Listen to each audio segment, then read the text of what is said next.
नमस्कार दोस्तों, मैं हूं ममता तिवारी और आप सभी का स्वागत करती हूं मेरे चैनल ममताज वे में। कैसे हैं आप सब, तो ये बताने के लिए कमेंट बॉक्स में श्री हरि विष्णु जरूर लिखे। तो चलिए दोस्तों, आज हम इस वीडियो में जानेंगे पुत्रदा एकादशी।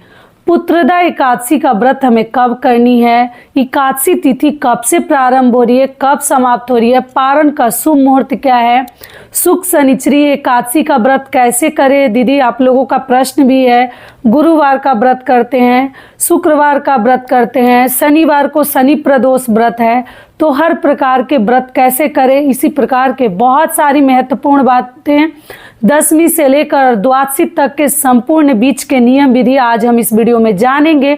तो आप लोग बने रहिए मेरे साथ मेरे चैनल पर। अगर आपको मेरा वीडियो पसंद आता है तो प्लीज़ आप मेरे चैनल को सब्सक्राइब कर दीजिएगा, बेल आइकन को प्रेस कर दीजिएगा, जिससे कि मेरे वीडियो के नए नोटिफिकेशन आप सभी के पास सबसे पहले पहुंचे। तो चलिए शुरू करते हैं और जितनी महत्वपूर्ण बातें हैं सभी को जान लेते हैं। तो सबसे पहले दोस्तों आपको बता दूं, पुत्रदा एकादशी। पुत्रदा एकादशी का व्रत आप लोग देख ही रहे हैं, नाम से ही आपको पता चल रहा है कि संतान के कामना के लिए, संतान की प्राप्ति के लिए, पुत्र की प्राप्ति के लिए पुत्रदा एकादशी का लोग व्रत रखते हैं। और जो 12 महीने का एकादशी का व्रत करते हैं, 24 करते हैं, वो तो करेंगे ही, क्योंकि शुक्ल पक्ष की एकादशी है और एकादशी का जो व्रत है वो विष्णु भगवान को समर्पित है। ऐसा माना जाता है कि एकादशी का व्रत रखने वाले को जैसे मृत्यु के बाद उन्हें मोक्ष की प्राप्ति होती है, तो अधिकतर लोग एकादशी का व्रत करते हैं। तो पुत्रदा एकादशी के व्रत में अगर मान लीजिए आप संतान की कामना करते हैं, आप चाह रहे हैं कि हमें संतान हो, तो ये इस एकादशी का व्रत पति पत्नी दोनों को रखनी चाहिए। विष्णु भगवान की पूजा करने के लिए साथ में करें तो अति उत्तम है। मान लीजिए जिनके पति नहीं भी व्रत रख पाते हैं, पत्नियां भी केवल रखें, लेकिन अगर साथ में पति जैसे पूजा करें सुबह शाम, जब भी आपको समय मिल जाता है। मान लीजिए कुछ लोगों के पति सुबह में ऑफिस चले जाते हैं, अपने ड्यूटी पे चले जाते हैं, तो कैसे करेंगे, तो शाम को भी एक साथ जरूर पूजा कीजिए। एक बार भगवान को पूजा करके प्रणाम करके व्रत रख कर जरूर देखिए, भगवान चाहेंगे तो आपकी मनोकामना जरूर पूर्ण होगी। तो आपको बता दूं कि पुत्रदा एकादशी का व्रत हम साल में 2 बार करते हैं, एक सावन में करते हैं और एक पौष महीने में करते हैं। तो आपको बता दूं इस साल 2025 की ये पहली शुक्ल पक्ष की एकादशी है और ये 10 जनवरी को इस एकादशी का हम व्रत रखेंगे। दिन है शुक्रवार, जो माता लक्ष्मी को समर्पित है।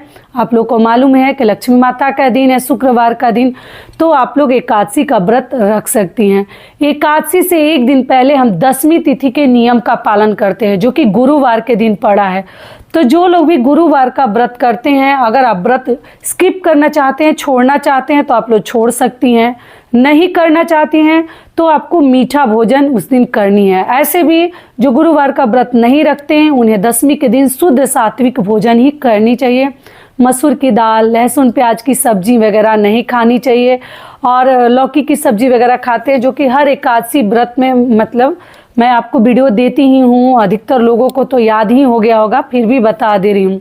और जो गुरुवार का व्रत रखते हैं वो मीठा भोजन करके ही 10वीं के नियम का पालन करेंगे। नमक मत खाइएगा और सूर्यास्त के बाद ही गुरुवार के व्रत में खाया जाता है। ऐसा कुछ नहीं है कि सूर्यास्त से पहले खा लेंगे और फिर अगले दिन हम एकादशी का व्रत रखेंगे, फिर द्वादशी का पारण। 3-3 दिन व्रत रखने की जरूरत नहीं। अगर आपके यहाँ वैसे रखा जाता है कि सूर्यास्त से पहले खाकर उसके बाद कुछ नहीं खाते हैं, तो आप लोग देख लीजिएगा, लेकिन इतना सब मत कीजिएगा। आप लोग चाहें तो रात्रि में भोजन कर सकते हैं, केवल चावल वगैरह खाकर हमें व्रत नहीं रखनी चाहिए। आप लोग जैसे दिन में चावल खा सकते हैं, रात्रि में नहीं खानी है 10वीं के दिन। तो ये हो गया 10वीं के नियम। थोड़ा बर्तन वगैरह साफ सफाई का ध्यान रखते हुए एकादशी का व्रत या कोई भी व्रत हमें करनी चाहिए। अगले दिन हम व्रत रखेंगे, दिन है शुक्रवार। शुक्रवार के दिन जो लोग संतोषी माता का व्रत करती हैं, वैभव लक्ष्मी का व्रत करती हैं, वो अपना व्रत रखिएगा।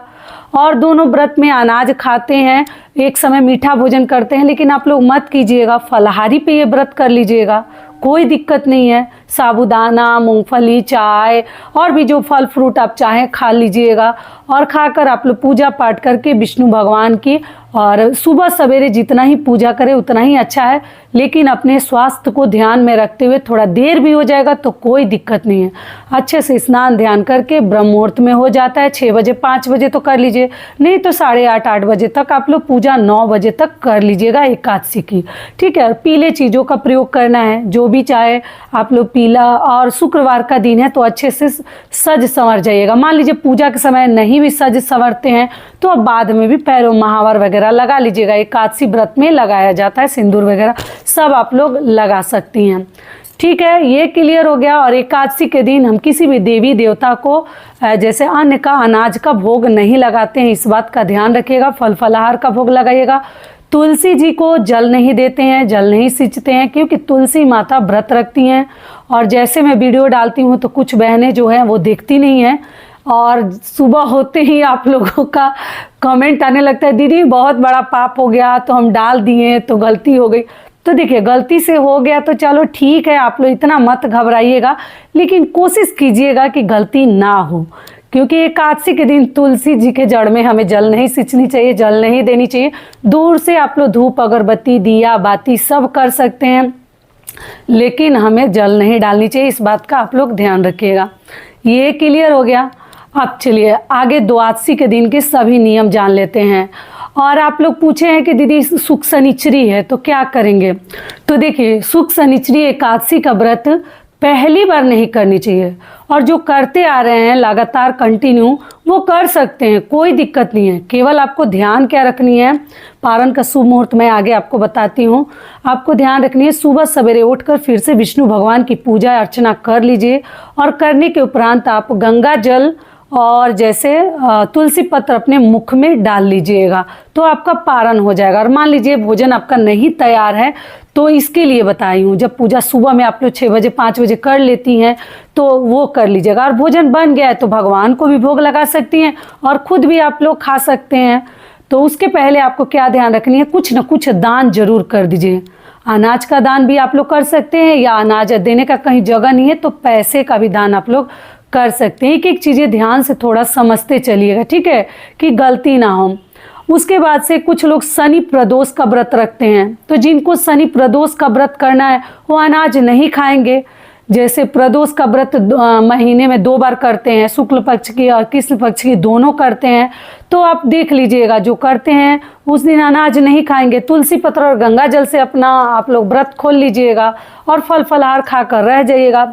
जितना होता है वही कीजिएगा, नहीं होता है स्किप भी कर सकते हैं। अगर कोई व्रत इस प्रकार से लगातार पड़ जाता है तो आप छोड़ भी सकते हैं, ऐसा कुछ नहीं। अगर संख्या में आपने कोई मन्नत नहीं किया है तो आप लोग छोड़ भी सकते हैं, क्योंकि ठंडी अभी बहुत ज़्यादा है। और स्नान ध्यान भी करने से पहले ध्यान रखिएगा, गर्म पानी वगैरह किस अगर सुविधा है या चूल्हे पर या कहीं भी आप लोग गर्म पानी वगैरह करके ही स्नान करें, क्योंकि तबीयत बहुत जल्द ख़राब हो रहा है। सर्दी खांसी फीवर हर घर में हो रहा है, तो ध्यान रखिएगा। जितना पूजा पाठ करनी है लेकिन आत्मा को दुख देकर नहीं करनी है। क्लियर हो गया। अब चलिए आगे जान लेते हैं सुख शनिचरी के लिए। तो आपको बता दूं, सुख शनिचरी का यही नियम हमें अपनानी चाहिए कि हमारे ऊपर दोष ना लगे जब आपके घर में भोजन बन जाता है, क्योंकि रोटी का ही सेवन द्वादशी के दिन करनी चाहिए। जिनके यहाँ चावल खाया जाता है वो अपना देख लेंगे, हम लोग के यहाँ चावल नहीं खाया जाता है, तो हमारे घर में घी का बना हुआ भोजन, दाल रोटी चोखा सब्जी जो चाहिए आप लोग आलू का बनाकर खा सकते हैं। एक समय ही भोजन किया जाता है, और रात्रि से आप नॉर्मल भोजन वगैरह जो चाहे लहसुन प्याज वगैरह सब खा सकते हैं। लेकिन द्वादशी के पारण में लहसुन प्याज हमें नहीं खानी चाहिए। तो क्या करनी है आपको कि जब भोजन लेकर आप बैठते हैं खाने के लिए, पहले तो पहला निवाला निकाल कर हमें रख देनी चाहिए गौ माता के लिए, या अपने घर के बहू बेटियों को भी पहला निवाला आप निकाल कर प्रसाद के रूप में दे सकते हैं। उसके बाद ही भोजन कीजिएगा कुछ दान करके। और आपको क्या ध्यान रखनी है कि जब आप भोजन करती हैं तो देखिएगा कि आपके पति और आपका जो संतान है बेटा बेटी जो भी आपको भोजन करते ना देखें, कहीं छुप कर करनी चाहिए। जब सुख शनिचरी पड़ जाता है तो हम अपने बड़ों का देखे हैं, वही मैं आपको बता रही हूँ। तो आपको छुप कर भोजन करनी चाहिए, किसी रूम में दरवाज़ा बंद करके कर लीजिए कि कोई देखे ना। जब देखते हैं तभी उनके ऊपर दोष लगता है, तो इसलिए आप इस चीज़ का ध्यान रखिएगा, तब आपके ऊपर कोई दोष नहीं है, व्रत छोड़ने की ज़रूरत नहीं है।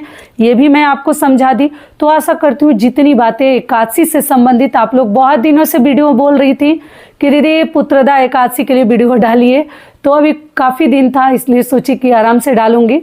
तो फिर भी आपको बता दी, हर चीज़ बता दी। और विष्णु भगवान की पूजा पति पत्नी जरूर कीजिएगा। अगर आप लोग संतान की कामना करते हैं, भगवान से चाहते हैं, तो साथ में कीजिएगा। और दोस्तों, एकादशी और द्वादशी व्रत में इस बात का ध्यान रखिएगा कि आपको सोनी नहीं चाहिए। अगर बर्दाश्त हो जाता है, आप रह पाती हैं, तो बिन सोए रह जाएं। अगर नींद आती है तो तुलसी पत्र अपने पास रख कर ही आपको सोनी चाहिए। इस बात का ध्यान जरूर रखिएगा, ठीक है। अब चलिए आगे जान लेते हैं एकादशी तिथि कब से प्रारंभ हो रही है, कब समाप्त हो रही है, पारण का शुभ मुहूर्त क्या है।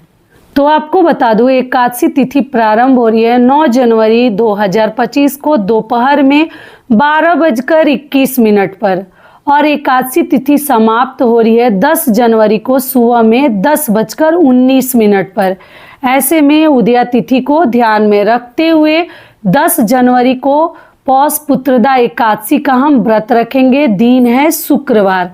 अब चलिए आगे जान लेते हैं पूजा का शुभ मुहूर्त। आपको बता दूं, सुबह में 5:38 से लेकर और 6:27 तक आप लोग पूजा कर सकते हैं। ब्रह्म मुहूर्त के लिए बता दी। उसके बाद भी अगर लेट हो जाता है तो आप लोग कोशिश करें कि मतलब 11:30-12 बजे तक आपकी पूजा हो जानी चाहिए। अब चलिए आगे जान लेते हैं। पारण का शुभ मुहूर्त है 11 जनवरी को, दिन शनिवार को सुबह 7:15 से लेकर और 8:21 तक आप लोग पारण कर सकते हैं, ठीक है। तो आशा करती हूँ सभी बातें अभी आप लोगों के समझ में आ गई होगी। तो ये वीडियो मेरा यहीं तक का था। फिर मिलती हूँ एक नए वीडियो में। तब तक के लिए नमस्कार। स्वस्थ रहिए, सुरक्षित रहिए और जहाँ कहीं भी रहिए खूब खुश रहिए। धन्यवाद।